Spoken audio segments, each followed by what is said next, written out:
Hi Pisces, this is Pisces Hub. Welcome to my channel. So for today's video, alamin natin kung ano mga posibleng mangyari for Pisces sa araw na ito. Mga gabay, mensahe for Pisces sa araw na ito. Okay, this is a daily reading Pisces. Okay, so reminder lang po na ito ay general reading. So, pwede pong mag-resonate, pwede pong hindi. Okay? And again, this is a daily reading. So, kahit anong araw, buwan, o taon mo ito napanood, this is a timeless reading. Basta mag-resonate po sa sitwasyon, take lang. Okay? And ang ating reading and channel ay welcome po ang lahat ng gender. Kahit feminine or masculine man ang lumabas sa mga cards natin ay pwede po siya sa babae, sa lalaki, and sa LGBT po. Okay? Basta mag-resonate po sa mga Pisces and sa mga taong dinidil ni Pisces, lalo na't konektado sa ating reading. Again, take lang. Pag hindi po mag-resonate, wag pong ipilit po. Okay? So, ano po ang message niyo po for Pisces sa araw na ito? Ano po ang message po for Pisces sa araw na ito? Ayun. So, may nag-flip. Sudden wealth. Okay. I think kakalabas lang nito nung nakaraang video. Kahapon yata, Pisces. I don't know. Basta, there is a sudden wealth also. Okay. So, pwede merong connection sa pera, Pisces. Meron ka matatanggap na pera or anything na pwedeng nanggaling kay mature woman. Okay? So, pwedeng ito ay of course, mas matanda sa'yo or kaedad mo lang din, Pisces. Or you're dealing with someone na feminine energy na medyo older sa'yo. Okay? Pwedeng ito ay nanay mo, pwedeng lola, tita, okay? Pwedeng boss, or pwedeng kahit sino na sa nararamdaman ko, mas matanda sa'yo. And pwede meron siyang ibibigay sa'yo na financial, Pisces. Meron siyang, parang naririnig ko yung financial help, okay? Or ari-arian. Bigla ko naririnig yung word na ari-arian, bahay, okay, pera, official person. Pwedeng itong taong to is merong magandang trabaho. Pwedeng ito ay public official. Pwedeng ito ay merong katungkulan sa inyong barangay, Pisces, okay? Or sa inyong syudad. Or kung hindi naman, pwedeng narinig yung word na teacher. Pwedeng teacher mo to or pwedeng boss mo. Okay? Na mas matanda sa'yo. Okay? Or mas mataas yung katungkulan. And bigla ko naririnig yung word na tulong. So, merong tulong, merong ibibigay, offer, na galing sa taong to. Or pwedeng you're dealing with two person or people, Pisces, na, ayun, na nakikita niyo dalawa sila. So, pwedeng ito ay mga tao or mag-asawa na may kakayahan sa buhay and meron silang ibibigay sa'yo or ikaw yung napipili nila para makatanggap kung ano man tong sudden wealth na ito. Okay? Or pwedeng kayong dalawa to, you're dealing with someone, pwedeng asawa mo, okay? Pwedeng ikaw to, Pisces, or ikaw to, kahit sino ka man dyan. And there's a sudden wealth na matatanggap or mangyayari sa buhay mag-asawa, okay? Oh my gosh. Coffin. Huwag matakot kung meron to, okay? So, bottom of the deck is message of concern. Okay. So, meron ka matatanggap, as I said kanina, na mensahe galing sa kung ito ay merong connection sa mag-asawa. Pwedeng ito ay lolo-lola mo, Pisces, okay? Or pwedeng boss, family member na parang parang napagdesisyon na nila na ibibigay na sa'yo yung mga bagay na kailangan mo, yung mga bagay na, kumbaga, dapat noon mo pa kailangan matanggap, pero ngayon nila naisipan na it's time na ibibigay nila sa'yo kung ano yung nakalaan para sa'yo, Pisces. But as I said kanina, pwedeng ito ay merong connection sa ari-arian, lupain, okay?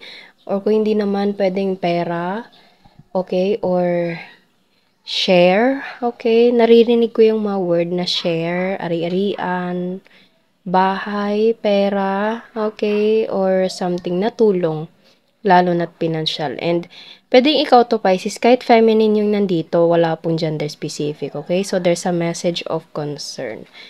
Okay, so, ano pa po ang message po for Pisces sa araw na ito? Mga gabay, mensahe for Pisces sa araw na ito. Pwedeng biglaan to Pisces, hindi mo to in-expect. Okay? Ayun, may nag-flip. Five of Swords. Okay. Actually, as I said kanina, ina-expect mo to, it's either you're expecting this or parang hindi na. Okay? Kasi dapat kailangan, dapat dati pa mo pa to natanggap, pero ngayon nila naisipan or ngayon nila na parang na-realize na kailangan mo na tong tanggapin, kailangan mo nang makuha itong kung ano man tong nakalaan para sa'yo or kung ano man tong share, parte na nakapangalan sa'yo, Pisces. Naririnig ko yung mga word na ganun po, okay? So, sa nararamdaman ko parang hindi mo na to ina-expect, hindi mo na siya iniisip pa, okay? Parang binitawan mo na yun.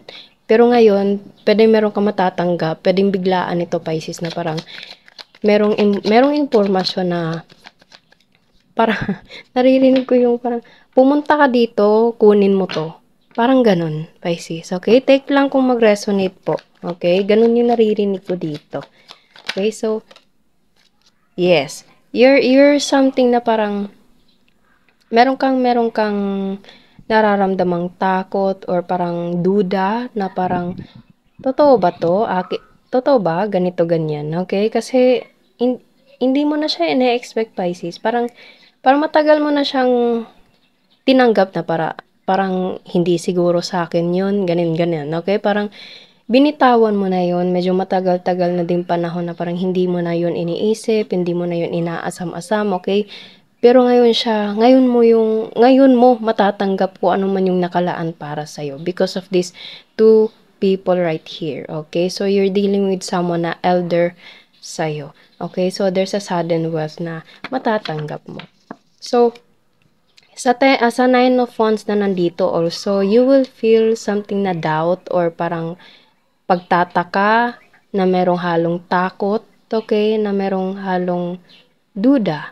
Okay, parang hindi ka agad-agad nagtitiwala. Kasi nga parang matagal mo na siyang binitawan, matagal mo na siyang hinayaan. Kasi akala mo hindi ibibigay sa'yo. Pero ngayon, Pisces, it's sudden.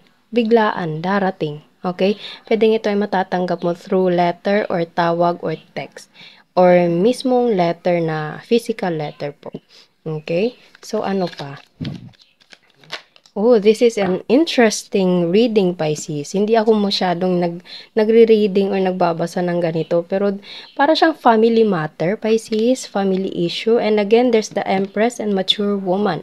This card represents as parang motherly, okay, feminine, napaka-feminine. Pwedeng iisang tao lang to sila or pwedeng dalawang tao po. Pero there's the feminine energy right here, okay? So, there's a feminine babae or someone na merong pusong babae na pwedeng nanggaling sa kanya, itong kung ano man tong mensahe.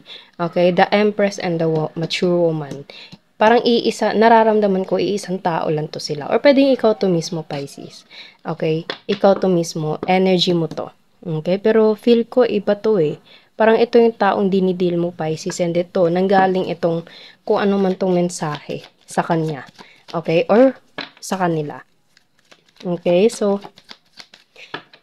this is an interesting reading, Pisces. It's all about family matters. Okay? Or kung hindi naman, pwedeng meron kang kakilala na merong magandang, kumbaga merong kakayahan sa buhay. Okay? Nakakaangat. And parang, pwedeng nag-apply ka sa kanila, Pisces, and akala mo hindi ka tanggap kasi parang na-postpone. Okay? Na parang hindi agad nagawa or something na parang naghintay ka pero hanggang sa matagal mong hinintay, kala mo hindi na para sa yun. Pero ito na. This is the perfect time for you to receive this kind of whatever it is, Pisces, na merong connection sa sudden wealth. Okay? So, Ano pa po? Ano pa ang message po for Pisces? Yes, Four of Cups. Nakikita niyo meron ka matatanggap Pisces and yung Cup Pisces galing kay the Empress. Okay? And this is you. Whatever your gender is, this is you. Okay? And itong cup na to nanggagaling mismo dito sa the Empress. Okay? Galing sa kanya, binigay para sa'yo. Okay? So, hindi ko siya ma-pinpoint Pisces kung ano man to. Sinabi ko kanina na parang Two of Wands, Pisces. As I said kanina, parang naririnig ko yung word na parang meron kang matatanggap na mensahe na parang pumunta ka dito, kunin mo to. Okay? Pumunta ka dito, mag-usap tayo. Parang ganun. Okay? So, there's a message galing kay the Empress, mature woman, or this official person na merong connection sa pagtanggap, merong connection sa pera, merong connection sa ari-arian, trabaho, pwede din, okay? Na hindi mo na ine-expect, as I said kanina, inulit ko lang. Pero ngayon, this is the perfect time for you to receive this kind of whatever saying it is Pisces. Hindi ko siya ma-pinpoint, binabasa ko lang po. Itong kung ano man tong nandito, okay? So, pwedeng ito ay nasa malayong lugar, pwedeng dadaan ka sa dagat, pwedeng kailangan mong sumakay ng barko, sumakay ng bangka, sumakay ng eroplano, okay? Pwedeng magkalayo kayong magkalayo yung location niyo sa taong kung sino man ito. Okay? So, I hope na I think maganda itong news na ito, Pisces, kasi there's a sudden wealth. Yes, so medyo alanganin lang ako dito sa coffin, pero wag matakot, hindi to literal, okay? So, yun po ang ating, this is an interesting reading, Pisces. I hope nag-resonate ito kung sino mang Pisces ang nandito sa sitwasyon na ito, okay? So, yun po ang ating reading sa araw na ito, Pisces, na when nag-resonate po. And, huwag pong kalimutan na mag-like at mag-subscribe po sa ating channel and click the bell button, Pisces, para ma-notify po kayo sa next videos na i-upload natin, okay? So, thank you, Pisces, and God bless!